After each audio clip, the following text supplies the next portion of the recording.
Life insurance اور health insurance کا حکم۔ مصطفیٰ شاہد کراچی سے پوچھتے ہیں،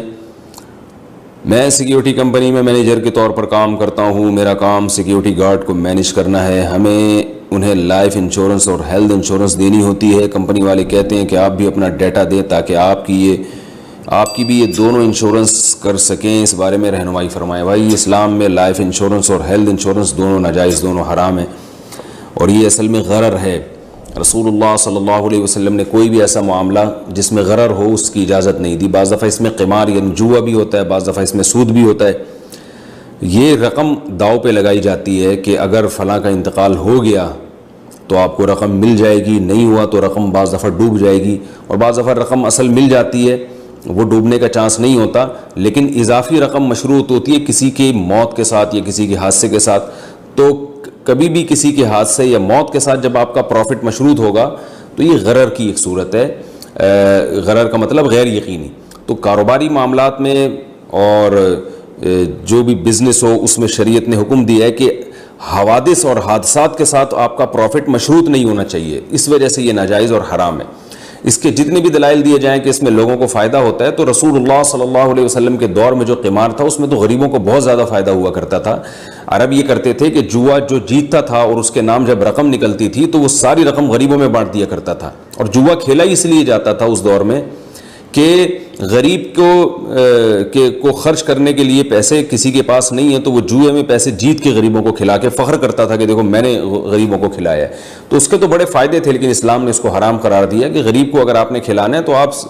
تمیز سے بزنس کریں جیسے ساری دنیا کرتی ہے بزنس، اور اس طرح کے حوادث کے ساتھ اپنے پروفٹ کو مشروط نہ کریں کہ یہ چیز نکل آئی یا یہ تیر نکل آیا میرے نام سے تو یہ پیسے میں جیت گیا۔ یا انشورنس میں بھی یہی ہوتا ہے کہ حادثہ ہو گیا تو آپ کو پیسے ملیں گے، حادثہ نہیں ہوا تو پیسے نہیں ملیں گے۔ آپ یہ کہہ سکتے ہیں کہ اس میں تو تعاون ہے، جس کے ساتھ حادثہ ہو رہا ہے اس کے ساتھ تعاون ہے، تو تعاون کے لیے اس طرح سے بزنس یہ جائز نہیں ہے۔ تعاون کا طریقہ یہ ہونا چاہیے کہ بہت سے لوگ ایک کمیونٹی بنائیں اور اس کمیونٹی میں پیسے جمع کروائیں، جس کو ضرورت پڑتی ہے اس کے ساتھ ان پیسوں سے تعاون کیا جائے، جیسے بہت ساری کمیونٹی نے بنائے ہوئے ہیں۔ یہ تو ایک انشورنس تو ایک باقاعدہ بزنس ہے۔ میں بھی اس کے دلائل کی تفصیل میں زیادہ نہیں جاؤں گا، یہ تو بہت لمبا کلپ ہو جائے گا، اس پر علماء نے بہت کچھ لکھا ہے۔ یہ صرف میرا بتانے کا مقصد یہ ہے کہ انشورنس اور کے جواز پہ جو دلائل دیے جاتے ہیں تو علماء ان دلائل سے غافل نہیں ہیں، علماء کو پتہ ہے وہ کیا دلائل دیے جاتے ہیں، لیکن وہ سب غلط دلائل ہیں۔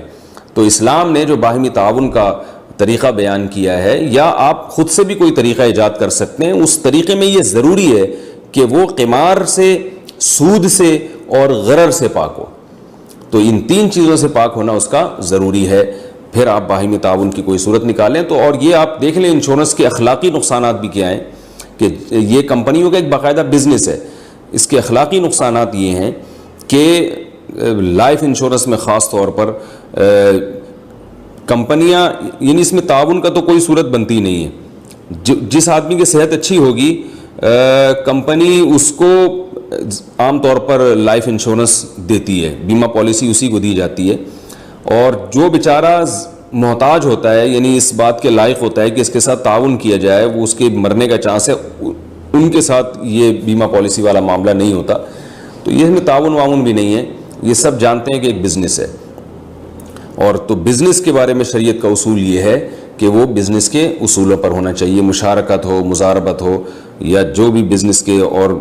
دیگر طریقے علماء بیان کرتے ہیں ان طریقوں میں سے کسی ایک طریقہ پر فٹ بیٹھ رہا ہو۔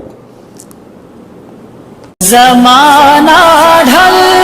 رہا ہے مغربی تہذیب میں، لیکن